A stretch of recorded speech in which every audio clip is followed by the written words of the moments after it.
Badger Nation. This is John Kitchens. I'm super excited for today's episode 88 of Expert Mentors Live. Super pumped for today's episode. We've got the one and only Tina Caul back on, and man, we're going to talk, why prospecting has really helped her realize her dreams faster. So if you guys have any questions, you want to get a little clarity on anything, throw it in the Q&A, throw it in the chat. Sure, we'll have some time to circle back around to that. So Tina, say what's up to the Honey Badger Nation. What's up, Honey Badger Nation? Woohoo! So excited. Thanks for having me back. Yeah, I'm excited to have you back on. You know, I think we were just chatting before we went live. We had you episode 81, so we're episode 88. So it was just a few episodes ago, yeah. And I was giving Tina some of the stats. Like hers is like one of the most watched episodes that we've done, and so. I think today will be no different. Really excited to dive in with you. But for those, man, our group is growing so fast, and there's so many new people. Man, just if you don't mind, just give the quick down and dirty 2-minute version. Just tell everybody a little bit about yourself and sure. Why they should definitely pay attention. Yeah, well, I mean, just a long and short of it, 20 years in the business. I started my career up in Michigan in 2001. By 2007, I had lost pretty much half my income and needed to kind of do a reset. So we thought, well, what the hell? Let's move to North Carolina, start over. I hired a real estate coach, Mike Ferry, who I always tell him I owe him everything, but he says you did the work, which yes, is true. We started over in 2010 here in North Carolina, and I grew a business for 10 years. So I was myself, like basically for 5 years, and my husband and one assistant. We got to 130 transactions with the three of us, and then I started to grow a team. So this year, our team's on track for 350 deals. Awesome. I still did about 100 deals, but now with EXP and just growing things and things blowing up, I'm going to start to kind of slow down a little bit. Maybe golf some more. That would be nice. You won't slow down. You'll definitely find things something to do. Keep you busy for sure. That's right. Well, just refocus. I'm having so much fun helping agents. It's just so much rewarding than sitting with a listing, a client doing listings, which I still love, but it's just a different reward. So I have to find that healthy balance. Yeah, absolutely. Yeah. Well, cool. So let's dive in. Let's get into everybody's favorite topic, prospecting. Yeah, it's a topic we love to hate, right? Yeah. So I was talking. It's funny because we're doing this, and last week I actually talked to our team and our EXP expansion partners about it. And I started with what is prospecting, the definition of prospecting. So we said it's the search for mineral deposits by drilling and excavation into the earth. And does that sound like a job that any of us would like to have? Yeah. No, nobody, right? So I feel like it's the same thing with prospecting. When you mention that word in the industry, if you're like, oh God, is that what I have to do? And if the definition was sweeping thousands of dollars worth of minerals off the earth's surface with little effort into a dustpan, would minerals and diamonds be worth, have value that they have? Yes. No, right? They wouldn't have the value, they'd be worthless because everybody can do that. But I would get excited about sweeping dollars in, right? Yeah, but I mean, if you could just go sweep diamonds into a dustpan and they were right there, right on the earth's surface, they just would be worthless, And so for me, prospecting, I always tried to drill into my own head that it was digging for gold. It was digging for diamonds. Mm-hmm. And so it was hard work. But when I got that diamond, it was so worth the effort. So for me, it's truly a hard thing to do. But if you master it, you're going to get better at it. And so when I talk to a lot of people, like, how do you get started? And I'm like, I did it for an hour last week. And I'm like, well, an hour last week is not going to get you to your goals. So I started thinking about how did I start and why did I start prospecting? Why did I learn the art? And so there were 2 times in my life that I was backed into a corner where I had to make decisions to move forward. So thinking of my career back in 2007, I literally lost half my income. So at the time, I didn't have a coach. I was making $150,000 a year, which was a lot of money in my family. I probably made the most money. And so I thought I had made it. That was the high life, 150 grand. I beat the 100 mark.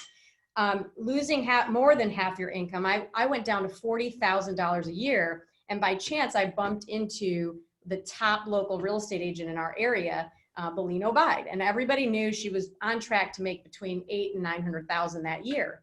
So she was unaffected by the economy. You know, we're all losing half our business, the market's crashing, and this lady's selling more and more homes. So I asked her, you know, what's the secret sauce? Like, what is it? And so she didn't give you everything openly, but she said, hey, I hired a coach. Well, come to find out, she had hired Mike Ferry, and she had been coaching with Mike Ferry for years. So I came home and all excited. I told Kevin I signed up for coaching, and he thought it was a pyramid scheme. He didn't know what it was. Like, what the hell is coaching? You're not like an athlete. Yeah, he's like, you're not an athlete. Why do you need a coach? Well, because I'm in a prospect. So I remember, and this is a great story, I got my coach. I got all the stuff I needed to get. And the coach said, here's your scripts, learn them. And then tomorrow I want you to get on the phones. Well, tomorrow came, I didn't get on the phones. Then the next day, so a week goes by. What do? I lie to my coach about prospecting. He said, did you do it? I'm like, yeah, I did it. I didn't get any appointments. So a week, 2 weeks go by, 4 weeks go by, 2 months go by. And every time I didn't get any appointments. And he said, Tina, Caul, I think two things are happening. You're either lying or you suck really, really bad. He said, and I've role played with you and you're good. You're good on the phones. You know your stuff. So I finally confessed to him that I had been lying and I couldn't pick up that phone. And so the next day he promised, he said, I want you to make one call or talk to one person. That's it, like baby steps. And I remember dialing the phone. I had my FSBO script and the guy answered and I was like, oh shit. So I read the line and he answered the question. Then I read the second line and he answered it perfectly. And then I hung up the phone on him. And I freaked out. And all I remember thinking was, this shit works. Like they didn't realize that I was reading a script. And it was just that mindset shift where I'm like, okay, well, I'm going to get a little better. And so every day I would take a little nibble and just keep digging. Right. And so eventually I got an appointment.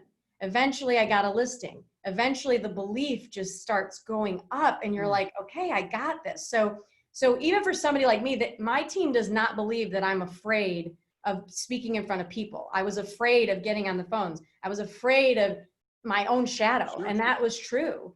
But I was backed into a corner. It was either leave real estate because you're making 40 grand and that doesn't even cover childcare, or do something great and figure out how to get there. So with that knowledge, my income that year with coaching went from 40,000 back to 140 grand. So I got my income back and I had realized that I could do this anywhere. And so my coach said, what's your dream? You know, let's put some goals together. And I said, I want to move out of Michigan. So coming into North Carolina, you know, we came with a certain amount of money in our pocket. So it was do or die again. And for the first 3 months, we played around. We acted like we were on vacation. Finally, we start prospecting. Yeah. And you made a great point. You made a great point. You're not a tree, right? Yeah, you can move. I had the same conversation with Gogo. I was like, why the hell are you in Michigan? I said, it's cold there, right? Because it was cold when we were talking. Come here. Come to North Carolina, I was like, that's where the whole "you're not a tree" came from. We were having that conversation, and I got to see him in Cleveland and reiterated the same thing. You're not a tree. No, so and Mike that's Ferry a great would point say for everybody like, listening. Yeah. He said, why do you live in Michigan? I'm like, because that's where I built my business. He goes, you could just move. He goes, people live everywhere in houses. And I was like, you're right. He's like, a house is a house is a house. So we moved to North Carolina and, you know, I had to make decisions. So I could either, when I studied the top agents in our area, what I realized that they had that I didn't, even though I had skill and I could prospect now, they had time on their side. They had built their business. They had lived here their whole life. They had a database. They knew people. And they either were 10, 15, 20 years in a business. How could I ever replace that? I couldn't do that in a year or two, and I needed to make money fast. So that was the second time that my back was up against the wall. And so I read something where it was like, somebody said to me recently, the 3 motivating factors to becoming successful for people are typically recognition, security, and money. And I realized at that time, mine was backward. Mine was money, security, and recognition. So I wasn't there to be like, hey, I need to sell 75 homes and be number one. I just need to make at least 100 grand and survive. So I think what people what I see agents do is they set these unrealistic expectations. I'm going to come out of the gate and I want to sell 60 homes. And I chuckle and I'm like, 60 homes, like that's great. But I hope you're going to be on those phones like 6, 7, 8 hours a day. And we're so in love with the end game. We're so in love with, I want to sell this many homes. I want to be successful, but nobody's in love with the process because the process sucks and it's boring. It's so boring. Like I bored myself to tears every day coming into my office and doing the same thing every single day, digging for gold. I mean, we had to entertain ourselves with music and dancing and jokes. It was you make fun with it. You have as much fun with it. The thing that, I just want everybody to take away what Tina just shared with you guys is that developing that skill set travels, right? Yeah. It travels and it survives any situation, right? And if you have that skill set, it doesn't matter what the market does and it doesn't matter where you go. Like that is the one thing. And I mean, you're a testament to it. So it's fantastic. Yeah. So yeah, talk a little bit about, handling the mundane. Like what would you guys do? Yeah. So, I mean, for me, it was the schedule was getting into the office every single day at the same time. It was working on my skills as a professional. So Mike Ferry said to me one time, he said, if I were to compare Brad Pitt to somebody new in the business, I'm going to pay Brad Pitt $20 million. Why? Because I know Brad's going to deliver. Brad and Tom Cruise and all these guys spend hours and hours perfecting their craft. I hand somebody a script book and I'm like, here's a script book. And they think it's magical words on paper. Like it's not. Like you have to practice the scripts. You have to you have to internalize them. So that way you can, talk freely with the client and not feel like you're just trying to read words off a page. So I think it's building those skills every day. So it's getting into the office at 7:30. I remember I would get in at 7:30. I would role play 5 different role play partners 5 days a week for half an hour. And we would try to be tough on each other. So the day before I may write down, this guy said this, all you agents are calling. Give me 2 or 3 objection handlers for that. Are you role playing face to face or are you calling up somebody virtual? Over the phone. Okay. So, because I had role play partners in Michigan and Ohio and California, just all over the country. So we would role play because versatility is key. I want to role play with a driver. I want to role play with an expressive, with an amiable. I want to hear different tonalities so I can mirror and match. And so my job was to, morph into those people and just have more opportunity to be better on the phones because you only have 3 or 4 seconds to make an impression. So my job every day in the office, which I was the first one there, last one to leave, was to role play. And then from 8 to, let's see, did I write it down? I did. From 8 to 10, I would do expireds first for sale by owners.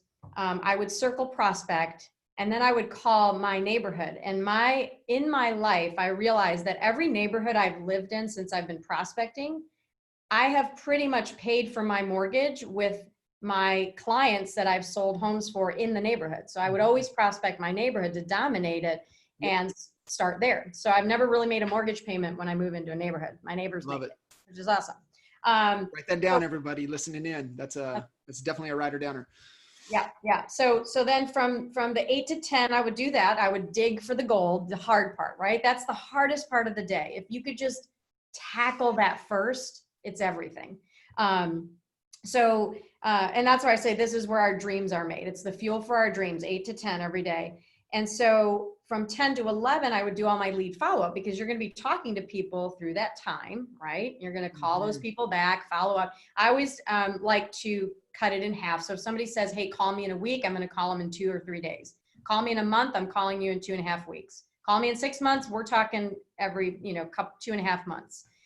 So we always cut that time in half. And, you can call them and just tell them about the market. You're not asking them to move. You're just saying, hey, Bob, I know you said you're not moving for 6 months, but hey, I just want to let you know there were 2 other homes in your neighborhood. I know your investment is important to you. These sold for this much. Have a great day, Bob. And now again, I'm just touching him. I'm giving him sprinkles of information. So we're building a relationship in that 6 months. And then from 11 to 12, I would answer all the emails. From 12 to 1, I'd go have lunch and just, read a book or whatever. And then from 1 on, I did whatever. I mean, I'd either get back on the phones. I might just go home because I'm exhausted. mentally you're exhausted when you are performing at that level in the morning. And my coach didn't care if I went home. They didn't care what I did, as long as those first from 7:30 to 12, you give it your all. Because eventually from 12 to 5, you're going to be so busy on appointments because you're doing the work, but it takes time. I love so that's what my day looked like. I love that schedule. And you're spot on. I mean, you're going to be exhausted. There's only a couple human beings that on this planet that I know that get energized by getting on the phone. And one is Michael Reese. And we know how unusual Mr. Reese is. So there's I always say, I mean, it's just not normal, right? And so it's hard and it is exhausting. So being able to have that recovery time in there to where you can unplug. But I mean, I love that framework of how structured it is in the morning. So that's fantastic for everybody listening in. Mm-hmm. What like when you didn't want to get up and get through that and it got tough, you know, what are some of the things that you would do, you know, that worked for you really well to keep pushing through and keep going? So I think the thing is heavy accountability. All of my mastermind partners at the time, all of my role play partners, we all had certain goals, and we would put money on the line. For me, money was precious at the time. I couldn't lose it. So we would either Zoom call at the time. I can't remember if it was Zoom back then. That was 10 years ago. So we would either call each other, we would listen to each other prospecting. So high accountability. If we didn't prospect that day or hit our numbers, we either had to pay, I think it's anywhere from $100. I've done $500. I've done $1,000. And trust me, I've lost. Yeah. I've paid. I've paid. And it all went into, you know, a bucket. And then when we saw each other at conferences, we went out to really great meals and things like that. But we were just so accountable to each other that I felt like I could let myself down, but I couldn't let them down. 100%. And then we would team up. So there would be 3 of us and 3 of us. So then if we, you know, so you just really have to set up those accountabilities. I had a friend, I remember that he would go into the office, they would take away everything but his phone. And at the time it wasn't even a cell phone, and they would take his pants. And so he couldn't get his pants back to leave the office because he was so ADD. I love that. And so they took his pants and they said, Mark, if you do your job and you make your 25 contacts, you can get your pants back. And so whatever it takes to succeed, right? We don't give ourselves those pain points. But just like a trainer, I love this story. I hired a personal trainer to come to my house. She comes 3 days a week. I had her for 1.5 years, best shape of my life, just 3 days a week. Then I finally say to myself, well, I got this. I'm in rhythm, right? So I can fire Ray and I can do this myself because I'm in the habit now. Well, Ray's gone, and for the first 2-3 weeks, it was perfect. But a month in, I'm not working out anymore. Why? Because it's painful. Who wants to wake up and do that shit? It sucks. So it sucks. And so for 2 months, I struggled to figure it out. And I'm like, I got to get Ray back, because when Ray shows up at 6:30 on your doorstep, you're going to work out. Or she's going to charge you, and that hurts too. So I've always been very ADD, and to really hyper focus for me, I have to set up things that hurt and are painful. So whatever that is for you, I guess that's fantastic. So let's flip it now. Let's put you in the leadership role, and you have your team. So how are you designing that structure for your team? So for us, at first it was very loosey-goosey, I'll be honest, because I started with one buyer's agent, and, you know, we were just kind of tag teaming and hoping that we could keep shit together. I mean, 180 deals with 3 people is a lot. Yes. You're running. As you grow a team, it's like, okay, I have to, at first I was like, they can do it on their own. Kind of like the idea with Ray. I don't need Ray. They can't. And so then it was, I have to give them the same issues. You know, you're going to check in once a week. If you don't make your lead calls, you're going to get leads taken away. So it's almost like a daycare, an adult daycare center. Sorry, guys. But it's better for them, because if you tell me you want to sell 40 homes this year, and then I see you not coming in, or I see you slacking off, and I see you not responding to leads or not putting them in your CRM, it's your goals that you're messing up. And if I'm your coach, I have to, you know, back you into a corner and go, guys, like, this is what you wanted, so I'm going to hold you accountable. So we do the same thing for them. And we have a really high producing team per agent. You know, we've got agents doing 25 to 30 deals. And then we've got several doing 40 to 60 deals, which is amazing to be on a team and do that. It's fantastic. So you really, you took and embraced the coaching role, right? You were being coached and the things that you learned, and then just turn that around and poured it into your people. And that's a great point for you guys listening in. And the beautiful thing about coaches is that they help us reveal our blind spots. Yes. And then, like in your case, they call you out on your bullshit. Yes. Right? Yes. And so it's really, really powerful that way. So that's fantastic. And the thing is about the coach, people go, I'm going to go get a coach. Well, unless you do the work though, the coaching doesn't work. So I had an agent in my office, love her to pieces. She's one of my top agents. And she said, I'm going to hire a Mike Ferry coach. And she turned to another one of her, and she'll know who it is if she watches this video. She turned to another agent who's a friend in the office. She said, isn't it going to be amazing? In 3 months, we're going to sell more homes. Then we can quit coaching. Like, the coaching isn't the magic. The coaching is the accountability, but it's that week between the call. Did you do your homework? Did you study? Did you come to the set prepared? And I told my team this last week. I said, could you imagine if they filmed the Titanic, the highest grossing movie of all time, and everybody gets to the set that day, and the director goes, guys, forget the script. We're just gonna just do it ad lib. Let's just see what happens. Yeah. I mean, imagine that. So here we are, professional real estate agents that make millions of dollars or hundreds of thousands, and we go into every conversation not knowing what to say, or we just say what we think we should say. And it's ridiculous, right? I think that. I'm not smart enough to create better conversations or say better words. So I'll just go with what is proven and just mimic and match it. So I want to back up for just a second. And it's one of the things that I hear often. You get to a certain threshold where you're making good money, right? Mm-hmm. The revenue's flowing. How do you, when and you start to use the excuse of being busy, and probably know the answer to this, but like when things are flowing, profitability's good, money's good, how do you keep doing this, staying this structured and this discipline? I mean, yes, the accountability, but so talk a little bit about that.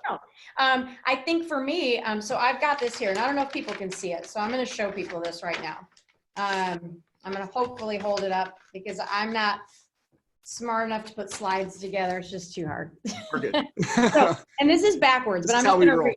I'm going to read this. So in 2010, I did 31 deals. In 2011, 47. In 2015, I can't read backwards, 61. 105 in the next year. 2014, 121 deals.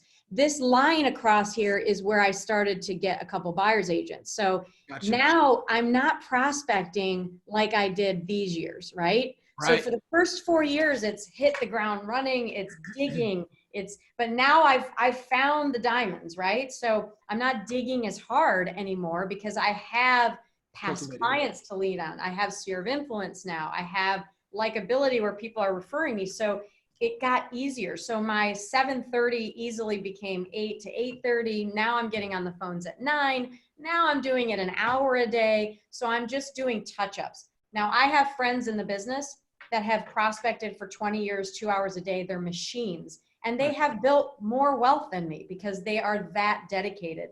I got complacent pretty quick. Once you get to 100 deals and you make $1 million, you're like, man, I make $1 million.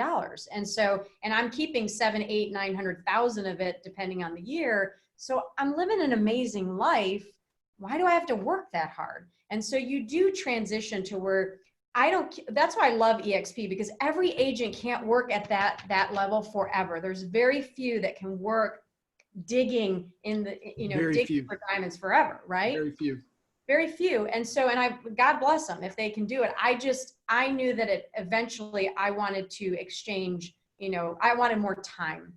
And so I'm giving up some money for time. I'm giving up half my buyer deals to my buyer agents because I'm okay with giving them $250,000 and losing that for my time. So you move into a different season of your life, right? Different targets, different things. Yeah. We always talk about, there's the more successful, right? You're cranking 100 deals other opportunities, other doors start to open for you. Yes. So you start to explore those things. But I want everybody to take note. That was a 4 or 5 year run, right? Yeah. So don't think that you're going to prospect for 30 days and they're going to be able to transition out of that. No, it's a 4 or 5 year run of being disciplined. And just because of how it is, it doesn't mean that that's how it's going to be forever. Tina just gave you guys and just showed you. And it's like a 4-year degree. I mean, if you go to college your first year, you're like going, God, I don't know where my dorm room is. And then the next year it's better and better. And it's like, there is not one professional person that can say that out of the gate, the first year they knew it all. Like, you just can't. And you're not going to build a huge business in a year. I'm sure there's very few, people that have done it and got really lucky, but it's luck meets opportunity. It's 4 years of me constantly digging. And now I can finally not go to the office and prospect. I have not prospected now for probably, let's say 3 years. I mean, so I got a little bit more freedom. Now I'm following up on leads and I'm calling, Sure. Clients and things like that, past clients, but I'm not in there for 2 hours a day like a crazy person. Right. Hunter to kind of the farmer shift and, Sure. Yeah. really cultivating and growing your team as well, right? I mean, you start adding people, you move from checkers to chess, you're really becoming and developing as a leader. Kind of back up. We had a question kind of rolling in from a newer agent, and you can absolutely speak to this coming into a brand new market. Yeah. Prospecting and going after sellers and coming up against the objection of, hey, I just want somebody with more experience. So how even with your team, how do you guys overcome that particular objection from, potential sellers? So for me, when I came to this market, I was thrown for a loop. I mean, I could not get an appointment to save my life. Kevin was making appointments. So my husband, Kevin, and I had this block because I thought that if somebody answered the phone, and we're down south, North Carolina, somebody would answer the phone with this heavy accent. And I was like, they're going to know I'm not from here and they're not going to use me because I'm not from North Carolina. And I just had this mental block. And I think for a new agent, they have that same mindset block. Oh, I'm new. And it's their worry that they're going to be, that someone's going to find out. And then what happens? They find out or they ask that question. So when my coach was really trying to get me over that mental worry of they're going to know I'm not from here. And then I'm going to have to say that I'm new and I don't have any track record to show for it. But here I'm a seasoned agent, 7 years from Michigan. I'm still having this issue that I'm new. And so once I got over that block and my coach said, listen, princess, time to put your crown back on and go to work. And I was like, you're right. Like a house is a house is a house. She said, you know your script. So just put that crown back on and get out there and do your listing presentation. Yeah. So I would say to that new agent, if you memorize the listing presentation that I use, which is a Mike Ferry one, it's nothing special. Just look it up at mikeferry.com or I'll send you our script book. If you present that presentation, nowhere in there is the control gets back to the seller. So they take over the conversation. You're in control the entire time when you know your script. So if I'm a new agent, I would say to myself, okay, if I want to make $100,000 this year, I'm going to learn the script like the back of my hand and spend a month, really learning it. Then I'm going to go present it. And as I present it, I'm going to get better and better. At some point, you're going to walk in and there is no room for questions from the seller other than, my God, this person's impressive. And I'll give you a couple examples. John and Cassidy just moved over from Fonville, Morsi, a local agency here. And they've been with us maybe 5-6 months now. They sold a couple homes there. They're selling 5 and 6 homes a month now because they have a roadmap. No one's saying, hey, are you guys new? Nobody cares. They're just, they're walking in with confidence. They know what to say and nobody ever asks them. So I would say definitely have a script and no one will ask you. Yeah. Tina will share. I mean, all of you guys listening in are, in the Honey Badger Nation. So, you guys have access to the NAEA, CHSA, CHBA systems and processes and script books. So it's don't allow your excuses to get in the way of your results. So the resources are there. You just have to take it, internalize it. And then the other thing, Kevin just posted, and I love this idea. If you're brand new into a market or you're a brand new agent, is get out and preview the properties. Yes. Know what's in the market, right? Yes. Kevin was sharing that you guys would spend afternoons. If you weren't on appointments, you would go preview and look at properties. Yes. Amen. No excuse. You've got to know the inventory. You've got to know the market, and you can overcome any. what are you talking about? 123 Main Street, just right around the corner for you, sold for X, right? Know the market data, know the product. And you're going to spend more time because you're going to want to go to every single home on your comp list, right around the property. So you can be like, oh yeah, I was in that house on the corner. I know that it backs up to the whatever. And so, yeah, you just got to spend a few extra steps, but just do them right and do them at a high level, and it just pays off. The other thing I wanted to mention is people, when you think about memorizing scripts. So when I did this TED Talk, I was freaking out. I almost backed out a few days before the talk because I'm like, yeah, share this story. This is fantastic. Share like how you got on the TED Talk and then break it all down. This is worth telling. I was asked locally by the woman that curated the event to do a TED Talk, and my initial gut reaction was hell yes, because it's exciting, right?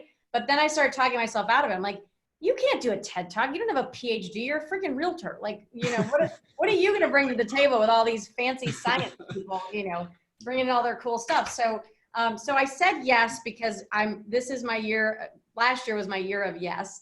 And so I'm trying to learn this TED Talk and I am failing. I mean, I'm like, Dad, I know how to memorize scripts, but to memorize 15 minutes of words is a huge task, and have to deliver it. It's not like you're an actor and you memorize 3 paragraphs and they say cut and you get to do it again.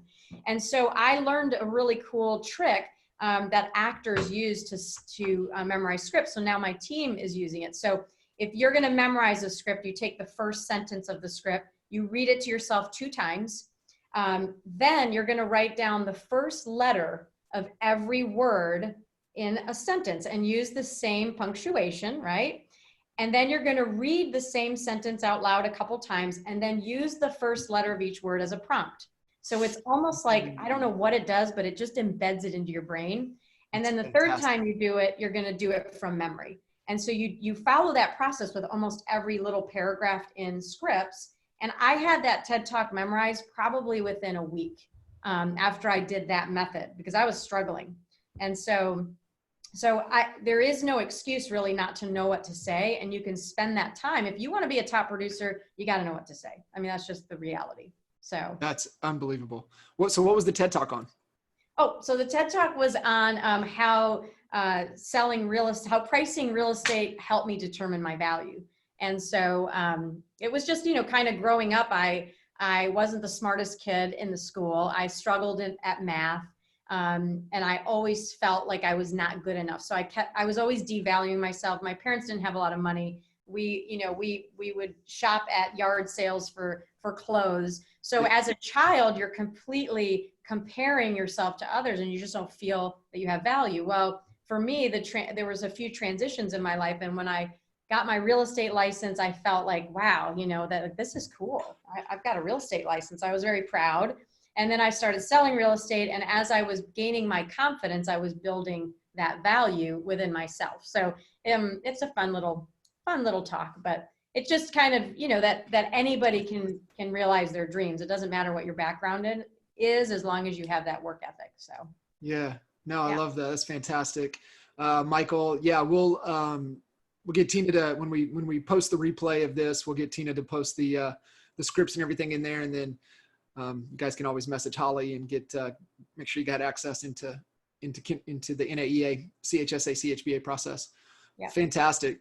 So, kind of looking at where things have kind of come, for you guys, on the prospecting side of things, do you hold your team to this same regimen, this same structure? Do you have them on that as well?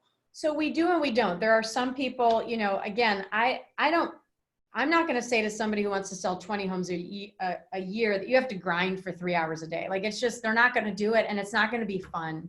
And so if somebody comes to me and says, Tina, I want to duplicate exactly what you built, I'll go, great, I got that plan. But unless, if they're doing this for 20, 30 deals because they have 2 kids at home and their husband brings home an income or their wife brings home a good, healthy income, and they don't need to have that stress level, then don't do it. But there are a couple people on my team right now that really want to blow it up. They want to make $1 million a year. And so the neat thing is, if I teach them how to fish, for the next 2-3 years, and then they even want to leave my team now, right, and go build what I built, the cool thing is I'm not going to be so mad like I would have been before. Sure. But that's what I can teach those people, and it's cool. And then others will be at different levels. So we'll give you a plan for what you want to achieve, I guess. Love it. I love it. So Yeah. what's kind of next for you? You know, kind of transition and definitely pulling back on. I remember Brent Gove shared with us in Cincinnati, and it rang so true. And he said, some of you in this room need to sell less. Yes. Yes. Well, I think the neat thing is nobody ever explained to me this idea of passive income, residual income. I wish somebody would have drilled this in my head in my 20s. But you're young, right? And so you have all this energy, Sure. and you keep plugging away. And I found real estate, and I realized that it could help me live an abundant life. But at some point, 20 years later, you just get burned out. It's not that I still love my job. I love my sellers. I love my buyers, but I can't service them at max capacity anymore. So building the team was amazing. I think the next thing is the virtual team. I've been having so much fun collaborating with top producers in our area. Now we're almost giving back to the agents, helping them grow really abundant lives. So I am stepping back a little bit. I'd still sell homes, but not 100. You know, I might do maybe 50 this year, which I feel like I could do with my eyes closed. And then from there, who knows? You know, we'll keep this team in place. We'll be leaders for EXP and really grow that part of the company. I love traveling, so this really fit into traveling, speaking, coaching. So I think that's where I kind of see things going, is just helping people kind of realize their own passion and dreams. I love it. I love it. One thing that we didn't really dive in on the prospecting side of things that I want to make sure we cover is, please. What are you guys using right now, tool wise and data? And, you know, so we always look at, 4 different components, right? It's effort and skill. And I think, we gave a lot of great framework on, what you got to do, the skill wise and effort that it takes and patience and time. Yes. But let's get in on, kind of what you guys are using for data and technologies and tools that's helping, you kind of transition and what your team's using now. Yeah. So, I mean, everyone's heard of these companies before. So RedX is a great company, Land Voice, Mojo Dialer. Those are the 3, or Vulcan. Those are the 3 or 4 companies that you can use to get the numbers that you're going to need to call. So you need some sort of dialing system like that.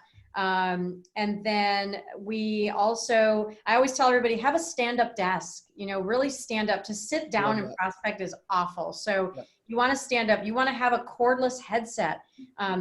Anytime you walked into my office, I am pacing back and forth. When I'm talking to someone, I am pacing. I'm Italian and Greek, so I'm using my hands. But the energy is because it transfers, right? It transfers through the phone. Yeah. Yes. And so, I'd have my scripts, literally my script was they were all over the wall, probably 8 feet of scripts from expired to FSBO. I had highlights. Love that. So I would just know who I was talking to, and boom, I'm just concentrating on the scripts. I would have music on because you got to make it fun. It is so boring to do that every day. And then I'd have my little call log. I'd make sure that I cross off those little 20 contacts every single day. And so I don't care if 19 people hang up on you and you talk to 1 human and you don't get an appointment. You did your job that day. So give yourself a pat on the back. You're not always going to get something, but it was just, I needed to come in. I needed to be prepared for my job. I needed to role play. I needed to get on the phones. I needed to talk to 20 humans. I don't care if all 20 hang up on you. You've done your job, move on. Don't sit there for another 3 hours being bummed out that you didn't get it right. So are you more concerned with the time or the 20 contacts? I'm more concerned with the contacts. Okay. So for me, it's always been, I never was what's the transaction volume? It was always how many deals. So if my goal was to make 1 appointment a day, I would probably cancel 2 because they didn't qualify after I did my pre-qual script. And then I would go on 3 and take 1. So 1 appointment a week. I mean, that's 52 listings a year. That's a great business, right? So that was great it. Business. And for a month, like it's so achievable. Like to me, I almost go, why are people doing more? Well, it's because the consistency is gone. So your goal would be to do 1 productive thing per day in your prospecting, which is get those 20 contacts, sometimes 25. Maybe for somebody it's 5. Like I always tell my team, or agents here that join us at EXP, make 5 contacts a day. It's better than doing nothing. And so, you know, make 1, and then the next day make 2, and the next day make 3. Compound interest, right? Build it up. Yep. You're going to build it. You're going to build it. So, yep. So we've got these tools and things that you guys are using. Like, does it transfer? Do we got a particular CRM that you guys are using? So yeah, going back to that. See, I digress. My ADD. So RedX, Mojo, Vulcan, Land Voice, Headset, CRM. Right now, we're using KV Core. So we did transition over to KV Core. We were using Brivity at $1,000 a month, and now we're just shrunk it down. We use Caul Realty Resource for gathering numbers in neighborhoods. So again, going back to your own neighborhood, you should dominate. So Caul is a great resource. Trying to think, so what was cool about our business, we were very profitable. We don't advertise, we don't do billboards, we don't do postcards. Yep. We didn't do anything. I mean, at one point we weren't even buying client gifts because you can only spend $25. It's a write-off. And it just seemed like, yeah, my job was to get the job done. And I didn't get a gift from my doctor or my attorney when they did their job. So that was my thought. Now we give great Sure. gifts, but yeah. So, I mean, it was just very, very cheap to run the business. The hard work was getting in front of 20 people per day. And your systems, I mean, they may cost you, I don't know, $300 a month. That's it. Yeah, you guys listening in, part of EXP, I mean, you're already paying for KV Core, so utilize it. And then I think it's hit and miss depending upon the market, like for us in the Lawton market, Vulcan didn't work well, but the RedX data, their Onyx data was money. Right. And so, you just want to kind of keep tweaking and see what works well in your market. So, yeah. And for prospecting, it's like, then the other thing is if for 5 days a week, let's say you do have an appointment in the morning, maybe then that's where you add in from 6 to 7. 6 to 7 is money because people are home. They've usually kind of eaten dinner. Maybe they're in the middle of dinner, but you could do 6:30 to 7:30 at night's money. And then Saturday mornings from 10 to noon is money. And then Sunday from 6 to 8 money. So yeah, just add those days in. Saturday was always our sweet spot. Yeah. The top agents, because that was my quiet time when I could unplug from Kinder and get some work done. That's right. That's right. And the top agents were in there cranking, making calls, having contacts, setting appointments. Yeah. Saturday mornings. You can work when people are not working, and so and that thing is agents aren't going to be working either. So, I mean, at those times off, we all want to spend time with our family, but at the end of the day, what are your goals? If you want to get there faster, I mean, again, it took me 10 years to get to 350 transactions. It's a slow grind, but if in the first 4 years, a new agent can come in and sell 30 homes, 40 homes, 60 homes, but you got to be on the phones grinding. You just have to. Disciplined and consistent, and fall in love with the boring, like you said. Boring, yeah. And people are nice in general. I mean, everybody, it's funny. I had another agent call me the other day. She goes, oh my God, I talked to 3 for sale by owners. I made an appointment. I got a listing. This is a brand new agent. She goes, people are actually really nice. I said, yes, because we're telling ourselves all of these limiting things before we make the call. I'm going to bug them. Maybe they're with their family. They're not going to like me. Other agents probably annoyed them already. I mean, think of all those things we tell ourselves. And so we just adopted the Mel Robbins 5-second rule. I don't know if you read that book. For anyone Mel is a certified badass. She's amazing. She's amazing. So yeah, so we just go 5, 4, 3, 2, 1. Just do it. Take the action. Just make the call. Don't be like me and lie to your coach for 2 months.